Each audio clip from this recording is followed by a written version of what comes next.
Welcome po ang lahat sa ating Ultimate Success Blueprint ni Dynamic Option. Wow! This is the science of prospecting and sponsoring with practical guide and script. Grabe, no? Kaya kung may mga ballpen po kayo dyan, mga notebooks, tandaan po ninyo, mga script po ito na pwede po nating magamit. Pwede po ninyong i-paraphrase kung saan po kayo komportable, at least magkakaroon po tayo ng idea kung paano po natin ito gagamitin. Okay? This course provides a comprehensive and actionable plan for achieving success as you immerse yourself in this company dynamic option. Okay?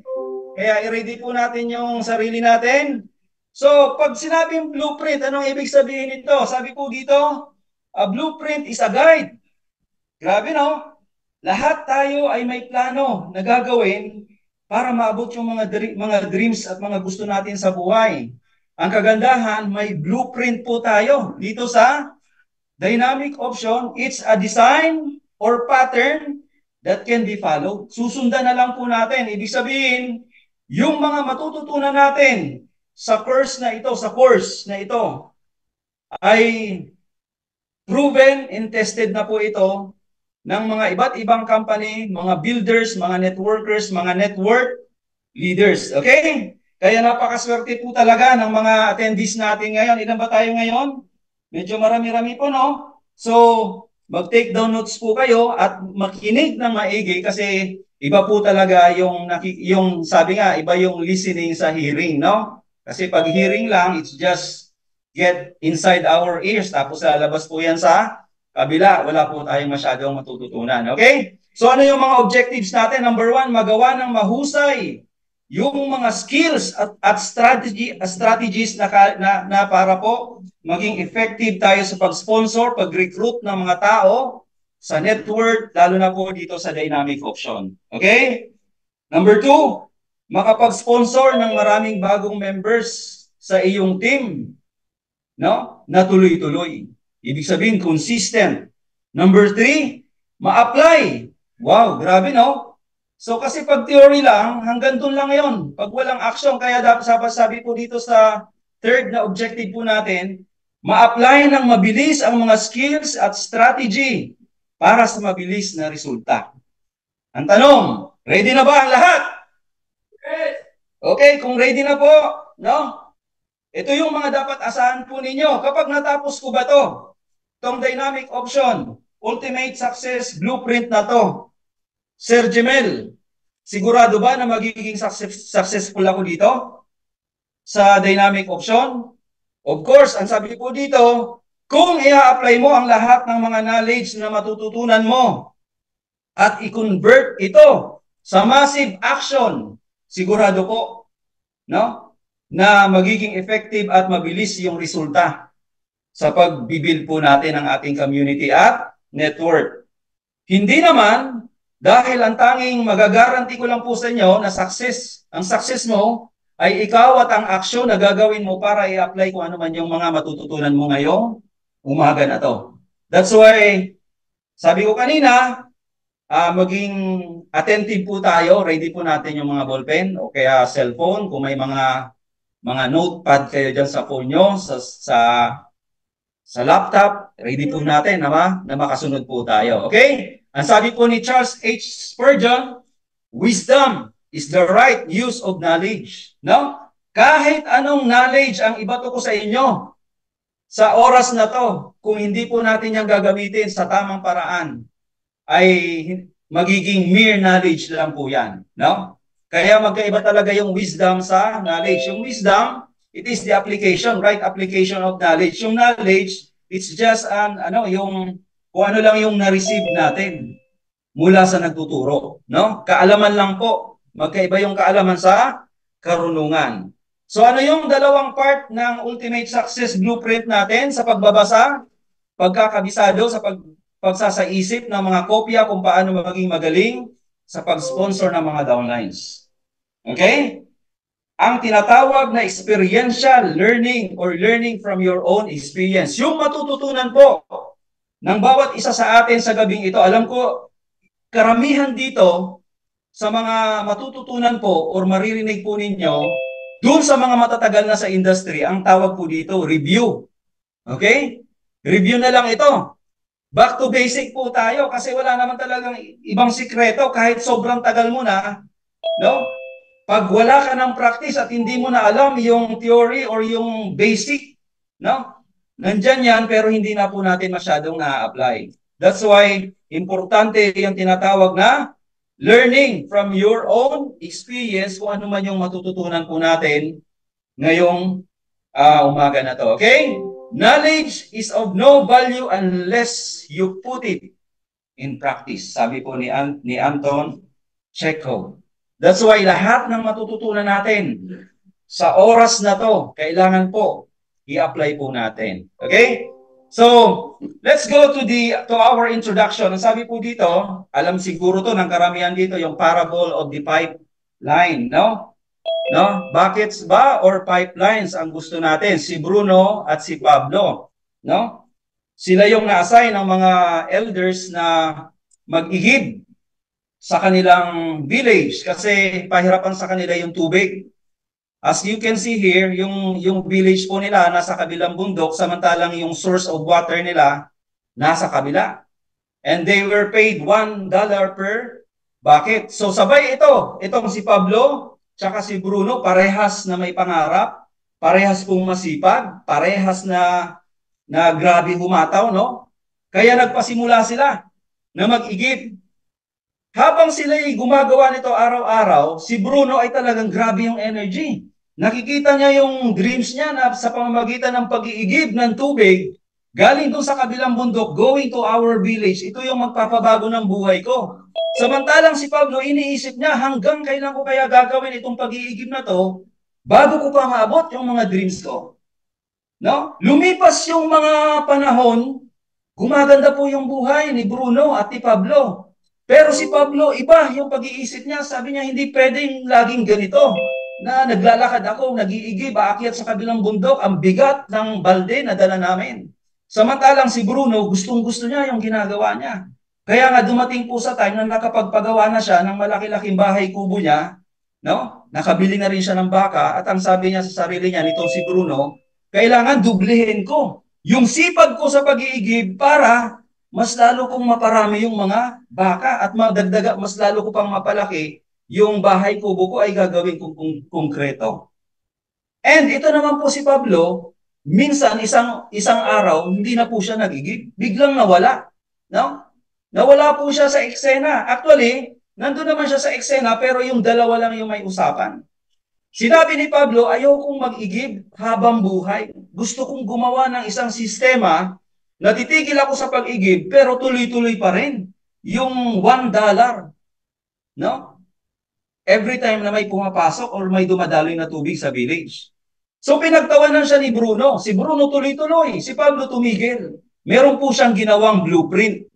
No? Meron siyang ginawang blueprint. Nag-spend siya ng mahabang oras sa paggawa ng blueprint kung saan ilalagay yung mga poste, kung saan ilalagay yung pipe from river, no, doon sa kabilang bundok na ilog, papunta po doon sa village nila. Medyo matagal yung paggawa ng blueprint. Talagang maingat yung sistema kung paano niya gagawin na ito hindi basta-basta matutumba ng hangin, walang tatagas na tubig, yung eksaktong pagkakalagyan ng mga poste. Ganyan po yung ginawa ni Pablo. Samantalang si Bruno, enjoy niya yung buhay niya. Sa buong maghapon nag-iigib, tapos sa gabi, nagre-relax sa mga bar. No? Relax. Kinagasto niya yung pinaghirapan niya, tapos kinabukasan, papasok ulit, mag-iigib ulit. Alam niyo po, dumating sa time na napaisip si Bruno. Sabi niya, hindi naman ako pabata, pero hindi natatapos yung ginagawa ko. No? Lumalaki nga yung bahay ko, dumadami yung mga baka ko, pero kailangan kong dagdagan yung lakas ko. Ang kaso, hindi ako palakas, pahina ako. At sa madaling salita po, kung sa katapusan po ng story, nakita po natin, si Pablo yung totoong yumaman. Samantalang si Bruno, naging tama lang po yung buhay niya. Tapos nung nagkakasakit na siya, doon niya na nararamdaman yung kahalagahan ng idea na naisip ni Pablo. Na kahit hindi na siya nag-iigib, pahiga-higa na lang, natutulog, No? May pumapasok na tubig sa village at tuloy-tuloy po yun. Grabe. Ibig sabihin, kung tuloy-tuloy yung supply ng tubig sa village, tuloy-tuloy yung income niya. Nawala lang siya ng ilang panahon. Ang akala ni Bruno, lugi na siya. Pero hindi niya alam na yung palang mga panahon na ginagawa niya yung blueprint na yon. Yun pala ay investment niya, yung oras. That's why, sa mga oras na to, kung nakikinig ka, we are making blueprints. Kaya wag po ninyong panghinayangan kung mabagal tayo sa simula, matagal yung matrix. Kaibigan, nagsisimula pa lang po tayo.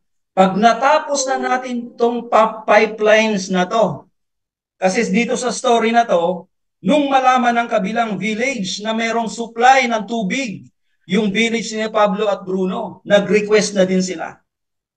At alam niyo kung anong nangyari? No? Meron pong, dahil si Pablo yung pioneer nito, may mga pioneer ba? Mga pioneers ba kayo? Uy, mga pioneers ba tayo? Si Pablo po kasi yung pioneer doon sa village nila. Kaya lahat ng mga villages na malapit sa kanila, siya na rin yung nag-supply ng tubig sa pamamagitan ng idea niya na pipelines. Kaibigan, kaya wag kang magtaka kung bakit tayo na rin yung magsusupply o kaya kukuha na rin tayo ng mga tao sa iba pang mga villages, mga company na malapit sa atin. Mapapansin niya, uy, tuloy-tuloy. Tuloy-tuloy yung agos ng kita sa dynamic option. Pwede ba kaming makikonnect ng pipeline sa inyo para kumita din kami? Okay? Kaibigan, yan po yung parable ng pipeline. Ang kagandahan, pioneer po ito si Pablo. Kaya kagaya ni Pablo, kagaya ni Bruno, meron pong mga taong ganito. Ang tanong, ano yung gusto mo?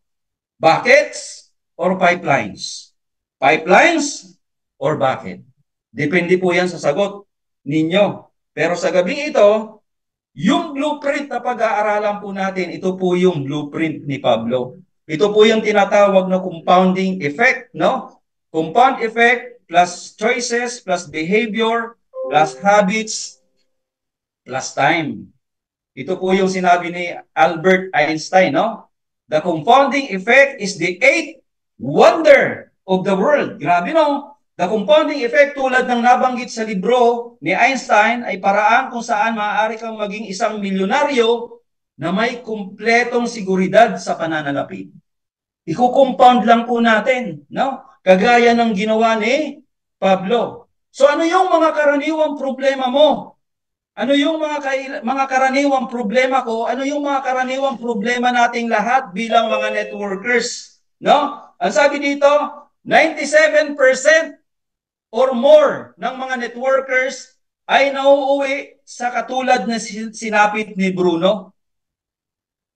Tama? Yun yung ginawa ni Bruno.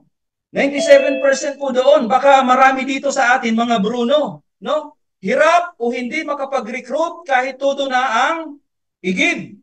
Grabe na yung pag-igib niya, pero hindi pa rin talaga makapag-recruit. Hirap na hirap. Maliit at ang makuwang resulta kahit todo na ang hataw. Grabe na yung hataw. Sobra-sobra, pero napakaliit ng resulta. Mas malaki pa yung ginastos kumpara sa kinita. Sino po yung nakaranas nito sa pag-network? Ang laki na ng gastos mo, kakaunti lang yung kinikita. Taas nga po yung kamay. Nararanasan ba? Nakaka-relate po ba kayo? No? Minsan, imbis na kumita, nauuwi pa sa pagkakautang. Nalulubog po tayo. Nangyayari po ba ito sa atin? Nakaka-relate po ba? Karamihan ay nag-quit kaagad at bumabalik na lang po sa employment. Kasi komportable doon. Yun nga lang, hindi natin maaabot yung mga dreams natin para sa pamilya at para sa sarili natin. So, ito po yun, no? Yan. Dalawang dahilan kung bakit nangyayari yung mga problema na to. Una, kakulangan po sa trainings. Ang alam lang mag-ihib. Tama? Humataw. Hataw lang, hataw. Kausap dito, kausap doon. Pangalawa, maling expectation sa pinasok na company. Basta may dalawang timba ka lang, kikita ka na. No? Basta may dalawang linya ka lang, Huwag ka nang magtrabaho. Okay na yan, magantay ka lang. Kikita ka na. Total, may program naman sila. No? Maling expectations. Kaya, nangyayari po itong mga problema na to. Kagaya po ni Bruno. Okay? So, hindi po ito totoo. Hindi totoo kung sinasabi sa'yo ng upline mo, hataw lang, mababago yung buhay mo. Mag-invite ka lang ng dalawang kakilala mo, yayaman ka na. Hindi po totoo to, mga kaibigan. Okay? That's why dito sa blueprint na pag-aaralan natin, ay babasagin po natin itong mga hindi totoo na to. Kailangan matanggal po yan, ma-reformat, ma-reprogram yung mindset po natin pagdating po sa pagbibuild po ng community dito po sa dynamic option. Yung analogy of learning to drive a car. Sino po sa inyo ang maalam or marunong mag-drive ng sasakyan?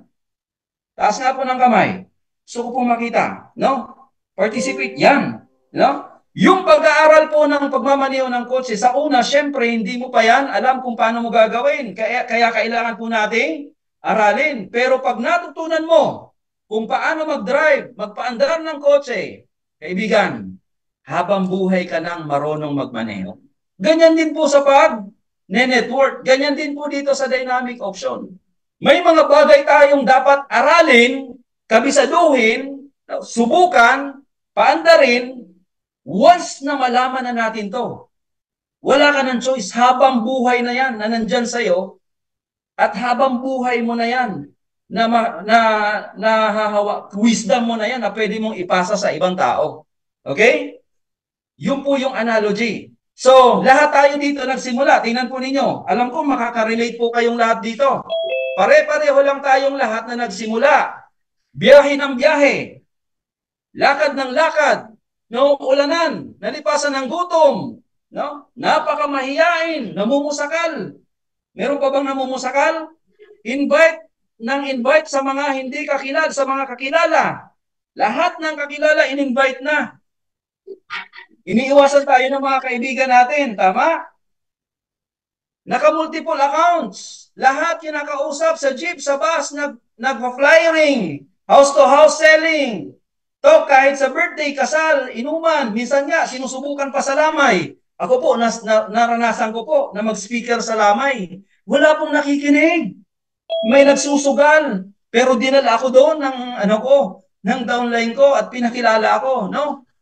Nakatry na din ako sa birthday, sa Christmas party ng mga toda-toda, mga driver na may mga sumasayaw na mga sexy. Walang nakikinig. Yung focus nila doon sa mga sexy babae na nasayaw. No?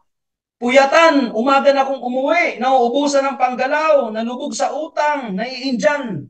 Lahat po tayo nakaranas nito. At sa mga bago po namin, no? Hindi po namin kayo tinatakot. Swerte po kayo dahil babaguhin po natin yung mga sistema na to na dati na po namin ginagawa na kami po mga matagal na sa industry. Nauna po kami, no?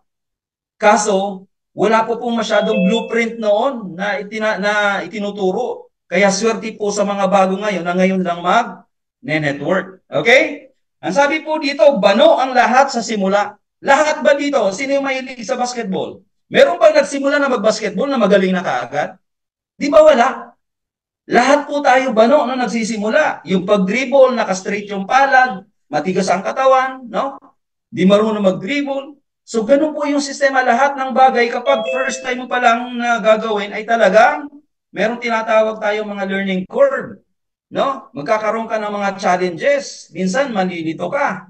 No? Kung totoong basketball player ka, halos lahat ng mga daliri mo ay mga naano na po yan ang bola, talagang namamagayan. No? Sa katagalan, kahit anong tama ng bola niyan, hindi na po. No?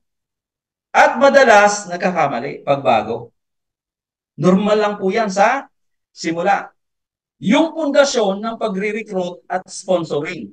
Sabi po dito, meron po tayong tinatawag na mental attitude. Ano ba yung tumatakbo sa utak mo habang may kinakausap ka na prospect?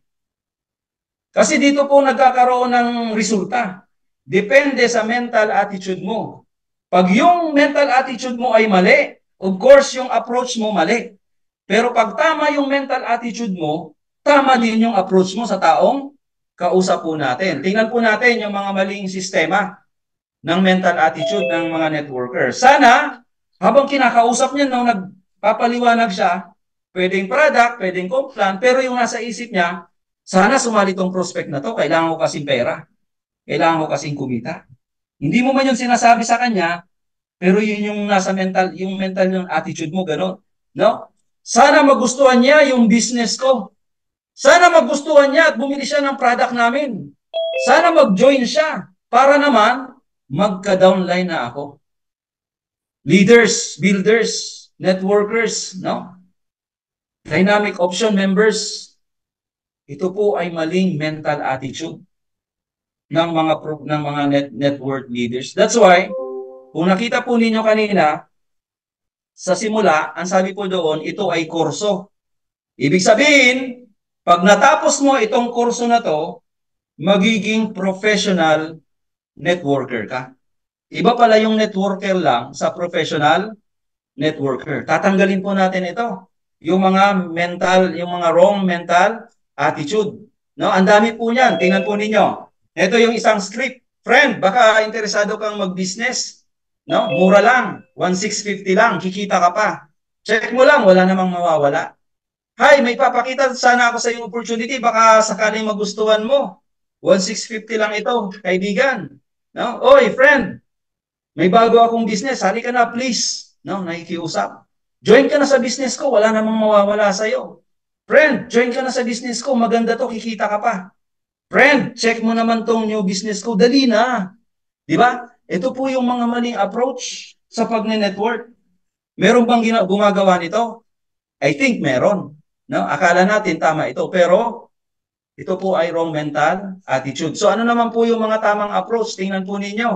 Replace na lang po ninyo yung pangalan ng prospect dyan. Sabihin na natin, si Sir Tom, no? Hi, Sir Tom. Naghahanap ako ng mga taong open-minded at willing matuto kung paano kumita ng additional income working part-time.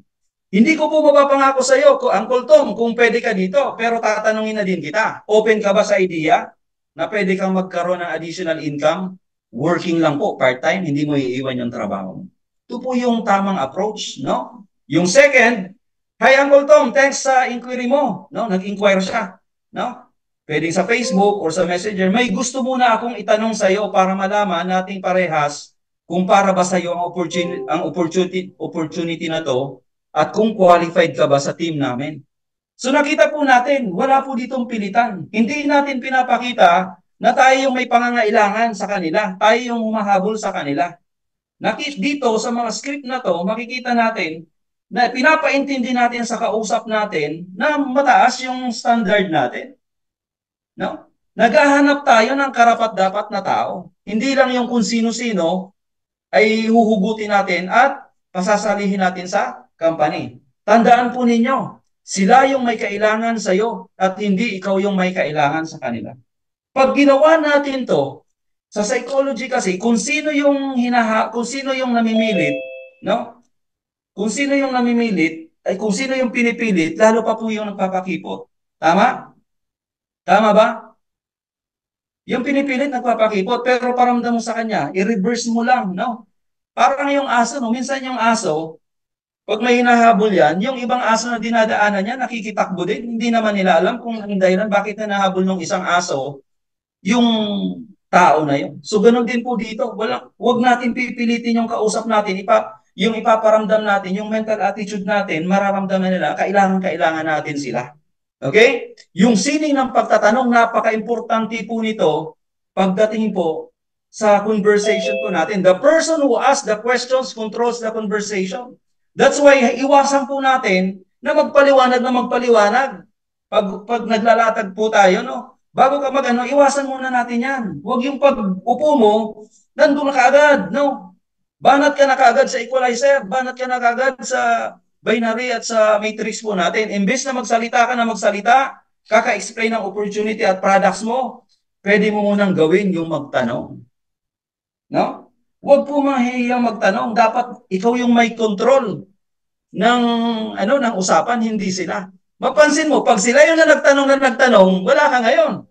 Di ba? Masisira yung diskarte mo. Kasi ngayon, ikaw yung salag sa tanong nila. Ikaw yung nag-iisip kung paano sasagot. That's why, Ang sabi po dito, ikaw yung dapat natatanong sa kanya para kontrolado mo yung sitwasyon. Sinasabi mo na lahat na pwedeng sabihin para lang magustuhan ng kausap mo yung opportunity at products mo. No? Pero sa totoo lang, anong paki ng kausap mo dyan sa pinapaliwanag mo? Ano ba yung mapapala ko dyan? Istorbo na to ah. Hindi ko naman maintindihan kung paano makakatulong sa akin yan. Ang tagal naman, nasasayang yung oras ko, nakaka-board. Totoo po ito. Kasi hindi mo siya tinanong kung ano yung pangangailangan niya. Hindi mo tinanong kung paano magiging solusyon yung meron ka sa problema niya. Kaya dapat magtatanong muna tayo, ano ba yung pangangailangan ng taong ito? Baka mamaya, banat ka ng banat sa products, ang kailangan niya pala kita. Mamaya, banat ka ng banat sa complan, ang kailangan niya pala products. Diba? So, kailangan po muna nating tanungin kung ano yung pangangailangan ng tao ito. Sabi po dito, tandaan, kaya tayo may dalawang tenga at isang bibig ay dahil kailangan natin mas makinig kaysa magsalita. Dahil sa pamagitan ng pagtatanong at pakikinig, pwede mo agad matumbok or ma-identify. Ito po isulat nyo ito. Kailangan mo munang ma-identify yung needs, yung wants, yung desires, problems ng kausap mo. Kung hindi mo alam yan, hindi mo alam kung ano yung ilalatag mo sa kanya, bara-bara lang, no? Ito yung tinatawag na reason why ng prospect mo. At kapag alam mo na yan, yung reason why niya, yun ang magagamit mong bala para ma-close mo siya sa business. Tandaan po ito. Kailangan mo munang magtanong para malaman yung needs, wants, desires, and problems ng kausap mo. Okay? Ang tanong, paano bumasa ng isip ng tao? Dito ba sa dynamic option, kaya ba nating basahin yung isip ng kausap natin? Yes po. Meron po tayong gagawing training. Ito po yun. Paano? Dito po sa picture na to, actually illegal po ito, no? Hindi naman natin ito gagawin dito. Illustration lang po ito. Yung mag-asawa na yan, gusto nilang bumili ng bagong sasakyan. Of course, meron po yung sales agent nag-approach sa kanila, tinanong sila kung ano yung gusto nila, anong model, anong year, yung kung ano yung kaya ng budget nila. Tapos, ginaid po yan. Igaguide yan ng agent doon sa isang kwarto. Pagdating po sa kwarto na yun, ikuklose po yung door, iiwan po sila ng agent. Pero, meron po doon yung parang recording na kung ano yung pag-uusapan nila, naririnig po sa kabila. No, parang siya, audio Habang nag-uusap, pinapakinggan po ng ahente kung ano yung pinag-uusapan ng dalawa. Maganda sana yung isa, pero kulang tayo sa budget. I think, dito tayo sa isa. No? Tapos, bibigyan lang po yan ng 15 minutes. Tapos, babalik po yung agent. Alam niya na kung anong gusto nung dalawa. Nabasa niya yung isip nung dalawa. Kaya hindi po sila nahihirapan na mag-close ng sale dahil po dyan. Pero hindi po natin gagawin yan. Walang ganyan dito sa dynamic option kasi illegal po yan. Nahuli po yan yung sistema na yan at ipinatigil po yan ng gobyerno ng Amerika. No? Sa Amerika po yan ginamit Dito, sa dynamic option, babasa din tayo ng isip ng tao, hindi sa paraan na ganito. Sa paanong paraan po? Magtanong. Kaya mong basahin kung anong nasa isip nila, malalaman mo kung ano yung needs, wants, desires, problems nila, kung marunong kang magtanong. Madali mong malalaman yung needs nila, yung wants, desires, problems, pag alam mo kung ano yung deepest why ng prospect mo by simply asking the right questions. Ganun lang po. Kapag alam mo yung needs, wants, desires, problems ng prospect mo, napakadali na pong iposisyon ni body system equalizer at lahat po ng products natin. Napakadali na pong i-share yung binary at matrix natin and the 7 ways to earn. Ito po yung magiging solusyon sa problema nila. Malalaman mo kung ang concern niya ay health, meron po tayo mga products napakaganda. Malalaman mo kung ang concern niya ay pera, meron tayong binary and matrix program. Grabe. Magtatanong ka lang pala, malalaman mo na kung ano yung solusyon sa problema nila. Bakit po sinasabi ko po ito? Kasi sa negosyo, kailangan yung nature ng business mo is to help people. Yung kung anong meron ka, dapat solusyon po ito sa problema nila. Hindi yung kung anong meron ka, dagdag pa sa problema nila. Kasi hindi nila naintindihan kung ano yung negosyo meron ka. Okay? So, we have 10 essentials of sponsoring. Pero ngayong gabi po, ngayong umaga pala, no? Sa number 1 pa lang tayo. Course po kasi ito eh. Hindi ito makukuha ng isang upuan. Kaya pag umabsent ka sa step 2, para kang may na-miss na isa, no? Mamimiss mo yan, kaya dapat present po tayo. Ang gagawin pa lang po natin yung qualifying pa lang po. Essential number 1, yung qualifying or selecting. Ang sabi po dito, paano ka ba bumibili ng isda, prutas at gulay? No? Yung mga wise na mga mamimili, magaling yan silang pumili. No? Inaalam nila kung sariwa, luma, bilasa, bulok, yung binibili nila. Minsan pinipisil-pisil. Minsan naman, inaamoy-amoy. Tama? Hinahanapan niya ng mga palatandaan kung pwede ba o hindi na pwedeng kainin yung ibinebenta sa kanila. Sa katapusan, sa pag-uwi nila, napili nila yung pinakamainam, pinakamabuti, at ibinabalik yung mga hindi maganda o may mga diferensya. Ang tawag po dyan, pagka-qualify. Sir, bakit tayo sir napunta sa isda, prutas at gulay? Kasi ganyan po. Ganyan din po yung mga tao na kinakausap natin. Dapat kina-qualify din or pinipili din natin sila kasi pag tayo ay latag lang ng latag, kausap ng kausap, napajoin man natin yan. Tapos ang nakuha mo pala ay bilasa, no? Nakuha mo pala ay may uod. Ang nakuha mo pala ay bulok. Kaibigan, sakit yan sa team. Sakit yan sa grupo mo. Sakit mo yan kung direct sponsor mo yan or kung direct downline mo yan. Kaya napaka-importante po na magka-qualify muna tayo bago po natin sila lalatagan. Paano mag-qualify? Get their deepest why. Magtanong, huwag kang mahiyang magtanong. So, paano po? Ito, isang example po ng pagko-qualify o pagpipili. Hi, Uncle Tom. Naghahanap ako ng taong open-minded at willing matuto kung paano kumita ng additional income. Working part-time lang po. Hindi ko may papangako kung pwede ka dito, pero tatanungin na din kita. Open ka ba sa idea na pwede ka magkaroon ng additional or extra income habang nasa bahay ka? Open ka ba sa isang side project na pwede kang kumita ng additional income na di nakakasagabal o nakakaabala sa ginagawa mo ngayon? Open ka po ba sa isang income opportunity na pwede kang kumita ng additional income kahit po may trabaho ka? Qualifying question po ito. At wala namang sagot sa mga tanong na to kundi puro yes unless may problema yung kausap mo.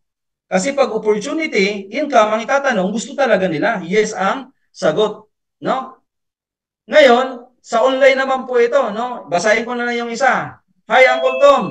This is your ako po ito si Sir Jem, no? I'm calling you dahil dun po sa hinihingi mong additional information dun po sa Facebook ko. How to earn extra income while at home. Tama ba na naghahanap ka talaga ng paraan para magkaroon ng additional source of income? Di ba nag-post ka lang sa Facebook, tinawagan mo sa Messenger, or baka nag-iwan ng number, ito lang po yung itatanong natin to qualify the person. Kung ano ba talaga yung gusto niya at nagpakita siya ng interest doon sa post mo. Ito na po, no, sa qualifying or selecting, alamin muna yung kanilang reason why. Kung positive or oo ang sinagot nila, it's time to ask their deepest why. Kasi sabi ko nga, sa lahat naman ng tanong, pag nagtanong ka, gusto mo ba ng extra income, no? Halos lahat naman, yes, no? Pero, yung yes na yon ay broad pa po yun, general pa yun. Finding out the reason why, ito po yung mga example. Anong reason po, bakit ka naghahanap ng additional income? Tanungin natin sila, no? Ano yung reason mo, bakit kailangan mo po ng additional income? Uncle Tom, curious lang po ako, bakit ka interesado na magkaroon ng source of income, another source of income? Pwede mo bang sabihin sa akin bakit gusto mong matuto paano kumita ng additional income gamit po yung internet? Or part-time ka lang po kahit may trabaho ka? Bakit ka po naghahanap ng mapagkakakitaan? Ngayon, marami dyan, sa first na tanong natin, ang sagot dyan, general pa rin. Maaari ang sagot dyan sa'yo, wala lang, gusto ko lang kasing kumita. Yung iba naman, sir, gusto ko kasing bumili ng cellphone. Luma na kasi yung cellphone ko. Di ba? General pa, ano, kumbaga hindi pa ano. Ngayon, yung sunod po, dig deeper. Meron pa yan mas malalim. No? Yung sagot niya dun sa unang tanong, wala lang, gusto ko lang kasi madagdagan yung kita ko. Kailangan ko kasi kumita ng extra lang talaga. Gusto ko lang kumita ng pera. Kapag ganito, yung sagot nila, yung next step po natin is to dig deeper. Kanina, nakuha na natin yung reason why niya, pero we need to dig deeper doon, based doon sa sagot nila. Hindi kasi sapat na sabihin lang nila na gusto ko lang kumita. Alamin natin kung saan nanggagaling yung hugot niya. No? Dapat alamin po din natin. Kaya sa pagtatanong na to, o kaya sa paghahanap po natin ng mga leaders under our team, para lang po tayong naghahanap ng mga empleyado. Remember, doon sa NDO po natin, you are the boss. Tama? I am the boss. Yung account po natin, ito yung store natin, no? Meron na tayong office, meron na po tayong mga products, daily payout tayo. I-operate na lang natin, ang hinahanap natin, mga tauhan. So hindi ko po sinasabi na yung magiging downlines mo ay empleyado. Yung proseso lang po na paghahanap, dapat po para ka naghahanap ng tauhan na i-qualify mo siya. No? Hindi lahat ay tanggap sa business mo, baka malugi ka lang. Kung maling tao ang nakuha mo, kailangan mo siyang interviewin, salain. No? Dahil ang hahanapin at pipiliin mo yung mga tamang tao lang para sa pag-build ng community mo. Isang clue para malaman mo kung tamang tao ba yung prospect na kausap mo ay kung katulad mo siya. Yun po yung laging clue natin sa kanya. Ito bang tao na kausap ko? Katulad ko ba to? No? May desire ba siya na magkaroon ng magandang buhay? Meron ba siyang desire na umasenso? May desire ba siya na makatulong sa ibang tao? Dapat ganyan po. Yung clue natin. Hindi ka pa nagsisimula, dapat nakikinita mo na, paparehas ko kaya ito? Iisa kaya ang isip namin ito? Kailangan po muna natin malaman yon. Okay? Digging deep, example questions. Gaano kalaga sa iyo na magkaroon ng additional na pagkakakitaan? Mas malalim po, no? Ngayon, ito po yung example na pwedeng isagot sa iyo ng prospect mo. Gusto ko kasing madagdagan yung kita ko. Kulang na kulang kasi yung sinasahod ko sa mga gastusin namin. Mag-aaral na din yung panganay na anak namin. Tingnan po ninyo, no? Yung dig deeper, lumabas na po. Lumabas na yung juice, no? Nung sagot niya kanina na mababaw, meron palang mabigat na pinaguhugutan. Gusto kong madagdagan yung kita ng yung sahod ko kasi grabe, dumadagdag na yung mga gastusin namin. Mag-aaral na rin yung panganay na anak namin. Gusto kong kumita kasi gusto kong makatulong sa asawa ko sa mga gastusin sa bahay. Lumalaki na kasi ang mga anak namin at lumalaki na din pati ang mga gastusin. Malaking tulong na magkakaroon ako ng extra income. Mabigat na. No? Nakita mo na yung hugot, no? Nagkakatanggalan na kasi sa pinagtatrabahuhan ko, gusto kong kumita ng sapat sa sarili ko. Ayoko din umasa sa mga magulang ko. O pwedeng ang ibang sagot po dito, gusto ko po kasi ng extra income kasi yung tatay ko po. Matagal na pong hindi nakakapamasada kasi iniinda niya po yung paa niya. Dahil po sa mataas po yung blood sugar niya, may sugat siya, hindi na po gumagaling. O alam mo na kaagad, no? 2 birds in 1 stone po yon. Kailangan ng tatay ng products, kailangan ng anak ng kitaan. Di ba? That's the art of questioning. Okay? So, mga taong may sapat na reason why, tingnan po ninyo. Tingnan po ninyo yung picture. Huwag na muna yung ano, tingnan po ninyo. Naghahanap ka ba ng agila? Naghahanap ka ba ng leon?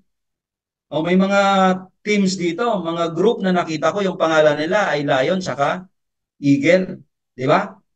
So, kasi itong mga tao na to, yung mga agila, o kaya yung mga lions na yan, o kung ano pa man yung pangalan ng teams ninyo na nag-represent po sa character ninyo as leader and builder of dynamic option, pag nakita mo kasi yung tamang tao, yan po yung mga decision makers. Kailangan mo lang hanapin talaga through the art of questioning, selecting, and qualifying. Mga risk takers po yan. No? Yung mga agila, talagang pag syempre, kailangan mo rin muna maging agila. Kasi pag maya ka, hindi ka makakadagit ng agila. No? Kaya nga po tayo nag-aaral para maging agila, maging leon tayo. Para makakadagit din tayo ng agila at leon. Sila yung mga gagawa ng massive actions. Grabe, no? Sir Jojo, nandito ka ba? Sir Jojo, nasa biyahe yata, no? No, nasa Mindanao. Sila yung gagawa ng mga massive actions. Sila yung mga magtatagal sa team mo. No? Sila yung magpapagaan ng trabaho mo bilang grand upline. No? Sila yung tutulong sa iyo sa pag-build ng business at community mo. Kasi tamang tao yung nakuha mo dahil nakuha mo yung tinatawag nilang deepest why or yung sapat na reason why nila, bakit nila kukunin or tatanggapin or papasok sila dito sa dynamic option. Okay? Letter C, of course, magkukonekta na tayo. After po natin na makuha na yung deepest why nila, yung after we dig deeper, ano ba yung main source of income mo ngayon? Oh, magkukonect na po tayo, rapport na po tayo, no? May trabaho ba ka ba ngayon? If yes, ask more about that certain topic, no? Doon sa trabaho. Saan ka nagtatrabaho? Gaano ka nakatagal doon sa trabaho mo? Nag-i-enjoy ka ba dyan sa trabaho mo? Taga saan ka? Ikaw ba ang panganay sa inyo? Ikaw ba ang breadwinner? Pamilyado ka na ba? May any background ka ba sa kahit na anong business? Kumusta yung naging experience mo doon sa dati mong business? Di ba? So, magkakakonekta po ito. Kaya from alamin yung kanilang reason why, tapos medyo mababaw pa, you need to dig deeper. Tapos pag nalaman mo na, di ba, sabi ko kanina, Sir, gusto ko kasi sir na ano talaga, naghahanap po ako ng mapagkakakitaan kasi nag-aaral po ako, working student, tapos yung tatay ko po matagal nang hindi nakakapamasada at hindi po basta-basta nagaling yung sugat niya sa paa at mataas yung blood sugar level, may diabetes po. Di ba? Nakuha mo yung deepest why niya eh. Kaya pala siya naghahanap ng side project tapos magkukunik ka na ngayon sa kanya. No? Magkakaroon na ng connection. Okay? Then, papasok na po yung challenge na mga tanong. No? Tingnan po ninyo. You are going to put their reason why dun sa blank. Okay? Kanina po, Uncle Tom, sinabi mo, no? Na kailangan mo ng extra income dahil ganyan, no? Dahil mag-aaral na yung panganay mong anak. Seryoso ka po ba dun sa sagot nyo? Kanina, sabi mo po, gusto mong magkaroon ng additional income dahil gusto mong makatulong sa mga magulang mo. Seryoso ka ba? No? Cha-challenge mo siya. No? Seryoso ka ba kanina nung sinabi mo na naghahanap ka ng papagkaikitaan, bukod kasi sa working student ka na, yung tatay mo pala ay hindi matagal na rin na hindi nakakapamasada. Seryoso ka ba doon sa sinabi mo? Na gusto mo talagang magkaroon ng extra income? Seryoso ka ba kanina nung sinabi mo na gusto mong matulungan yung asawa mo makabayad sa mga gastusin? Yan po yung number 4. Challenging questions po yan. Isa-challenge mo sila ngayon. Tama? Then, eto po, question, no? Kung seryoso ka at meron akong maipapakita sa iyong paraan para makatulong sa iyo bilang working student, at dahil yung tatay mo ay hindi na nakakapamasada dahil hindi basta-basta gumagaling yung sugat niya sa paa. Open ka ba na malaman ito? Di ba? Kung seryoso ka at meron akong maipakita sa iyo na paraan para makatulong ka sa magulang mo, magiging open ka ba? Kung meron akong maipapakita sa iyong paraan para matulungan mo ang asawa mong makabayad sa mga gastusin nyo, magiging open ka ba? Di ba? Hindi po kagad direct to the point na, no? So nakita natin, unti-unti na po natin siyang naipapasok, yung kausap natin, unti-unti na silang naipapasok sa banga, no? Kasi lahat naman ng sagot dito, yes talaga, no? Kasi mabigat talaga yung dahilan nila. Okay? Then tingnan po ninyo, may mga pagkakataon na yung sagot dito, no? Hindi ka naaabot dito eh. Dito pa lang po sa dig deeper, the reason why. May mga pagkakataon na yung sagot ay hindi. Naalala niyo po kanina na pagbibili ka ng isda, prutas at gulay, kailangan mo silang i-qualify or piliin. Naalala niyo po? Diyan sa letter B, merong mga sagot minsan na napakababaw talaga. Tapos pag nag-dig deeper ka, mababaw pa rin yung sagot. Ibig sabihin, hindi po sila yung isda na sariwa. Hindi sila yung gulay na sariwa. Hindi rin sila yung prutas na pwede mong bilhin at kakainin. Maaaring may uod, may butas, o kaya bulok. Huwag mong ipipilit yung sarili mo, yung opportunity, tsaka yung products, pag dito pa lang sa letter B, bagsak na yung sagot nila. Ang sasabihin na lang natin, Uncle Tom, maraming salamat po sa time. I think po, hindi po kayo yung tamang taong hinahanap ko para po sa team ko dito po sa Dynamic Option. Anyway, masaya po ako na nakilala ka, Uncle Tom. Maraming salamat po. God bless po. Okay? Sa letter B po yan. Hindi ka na magkukonek sa kanya. Dito pa lang sa letter B, magpasalamat ka na kasi masasayang lang yung oras mo sa kanya. Ngayon ang tanong, sino po ngayon ang na-reject? Si Uncle Tom o ikaw? Sino po ang na-reject? Si Uncle Tom o ikaw? Si Uncle Tom po. Tama? Kaya pala sa network marketing, marami ang umaayaw kasi madalas tayo yung nare-reject kasi ipinipilit pa rin natin. Kasi hindi po natin alam yung pagkasunod-sunod ng art of questioning, qualifying, and selecting. Sa letter B pa lang, i-block mo na yung tao pag hindi siya karapat-dapat sa team mo, sa network mo, sa community mo. Dahil sasayangin niya lang yung oras mo, yung effort mo, yung gasto mo. Pag naipilit mo yan at pumasok yan, hindi po yan tamang tao. Kasi sabi ko kanina, yung tamang tao, siya yung tao na kaparehas mo. No? Na gusto makaon sa kahirapan, gusto mabago yung buhay, gusto umasenso, gusto makaranas ng passive income sa future. Okay? Kung meron po akong may papakita sa yung paraan, ito po, dito na to sa letter D, i-challenge mo na siya. Kaya dito po, sa qualifying, no? Babalik rin natin. No? Kasi dati, ang paliwanag, okay lang na ma-reject, okay lang. Kasi yung rejection talaga, part talaga yan. Dito sa industry, pag hindi ka na-reject, hindi mo may enjoy yung pag-network. Pero dito po, ang gagawin natin, babalik rin natin. Sila yung i-reject natin. Yung Pinoy pa naman, pag sino pa yung inaayawan, siya yung namimili. Tama? Tama? Kaya pag inayawan ka, hindi ka pa rin talaga titigil eh. Magpo-follow up ka pa rin. Sir, kumusta kaya yun ang pag-usapan natin sa McDo? Ready na po ba kayo? Di ba sir, sabi ko sa iyo, ayoko. Oh, na-reject ka na, 2 beses na. Tama?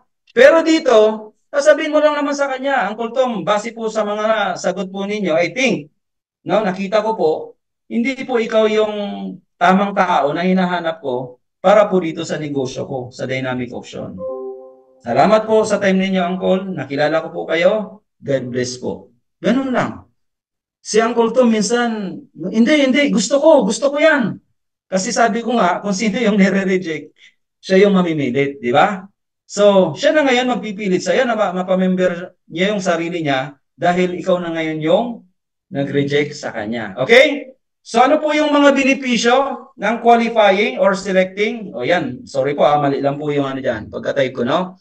Number 1, less effort po tayo. Mag-less effort na tayo. Less gastos. No?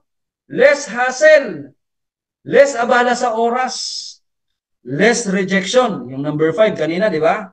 Less stress, sakit sa ulo. Kasi pag napasok yan sa'yo, Hindi siya qualified eh. Pinilit mo eh. Di ba? Hindi siya karapat-dapat sa team. Kumbaga sa isda, sariwa, bilasa, kinuha mo pa rin yung bilasa, lulutuin mo pa rin. Kung sa prutas, yung mangga, no, alam mo nang may bulok, may itim-itim, kinuha mo pa rin.